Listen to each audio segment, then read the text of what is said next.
Pour penser par soi-même, il est important de ne pas s'identifier à ses croyances. Parce que si on se définit comme quelqu'un qui pense ceci ou cela sur tel ou tel sujet, alors ça va devenir très difficile de véritablement penser ces sujets, c'est-à-dire de penser de façon ouverte sans prédéfinir le résultat de la réflexion avant même de commencer à réfléchir. C'est-à-dire sans simplement se contenter de confirmer ses a priori. C'est pour ça que c'est beaucoup mieux de se définir comme un chercheur de vérité plutôt que comme quelqu'un qui pense ceci ou cela sur tel ou tel sujet. Maintenant, si on a tendance à quand même se définir d'après nos croyances, il y a probablement des raisons à cela. Et une raison que je vois, c'est la crainte d'être une girouette. Alors peut-être que vous voyez aussi d'autres raisons, et ça m'intéresserait beaucoup de les connaître. Mettez-les en commentaire. Mais ben là, je vais vous parler d'une raison que je vois, c'est cette crainte d'être une girouette, donc de changer toutes les 5 minutes d'avis sur des sujets. Et ça, c'est par rapport au groupe auquel on appartient.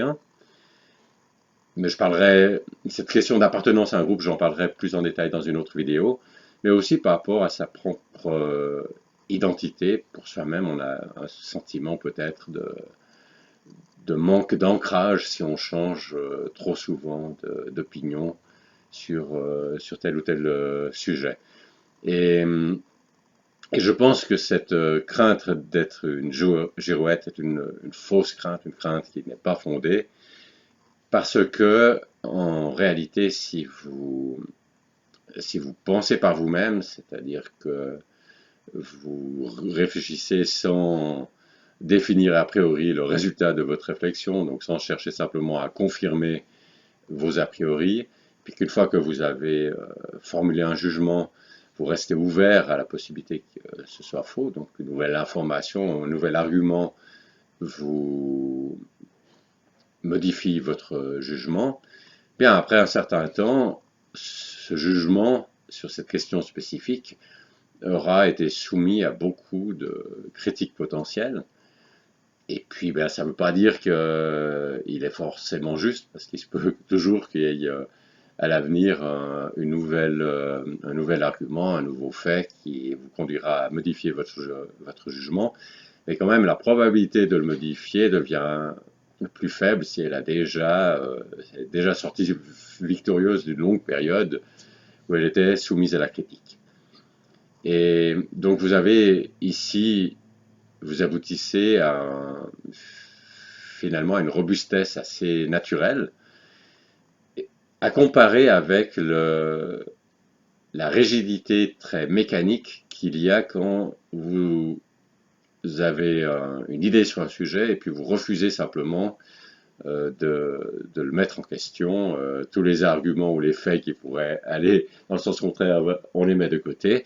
Et à ce moment, ben, là aussi, l'opinion sur le sujet ne change pas, mais c'est une rigidité quand même très mécanique et de nature très différente de cette robustesse naturelle qui émerge lorsque vous êtes ouvert à la critique. Donc, cette crainte d'être une girouette me paraît tout à fait fausse, mal fondée. Et puis, il faut aussi remarquer que ceux qui répètent simplement ce que disent les autres, finalement, ils changent aussi d'avis quand la mode change. Et, mais la différence, c'est qu'ils ne savent pas pourquoi ils ont changé d'avis. Ils disaient une chose avant, ils en disent une autre après, et c'est simplement parce que les gens autour d'eux disaient une chose avant et puis ils disent une autre chose après. Donc, au moins, premièrement, je pense qu'en pensant par soi-même, on ne devient pas une girouette, mais évidemment, on peut continuer de changer d'avis. Et au moins, quand vous changez d'avis, vous savez pourquoi vous avez changé d'avis. Dites-moi si vous pensez que c'est important de se définir comme un chercheur de vérité. Dites-moi aussi en commentaire si vous pensez que l'obstacle que j'ai discuté dans cette vidéo, cette crainte d'être une girouette est un obstacle important pour se définir comme un chercheur de vérité. Est-ce que vous voyez d'autres obstacles? Et puis cet obstacle-là, donc cette crainte d'être une girouette, est-ce que vous pensez que c'est un obstacle bien fondé, une crainte bien fondée, ou est-ce que vous pensez aussi que c'est une crainte mal fondée? Et puis, de façon encore plus générale, est-ce que vous avez d'autres trucs à donner pour penser par soi-même, que ce soit pour avoir la bonne attitude, vraiment penser de façon ouverte sans chercher simplement à confirmer ses préjugés, mais aussi au moment où vous réfléchissez, des astuces pour mieux réfléchir. Alors je vous attends en commentaire et à bientôt.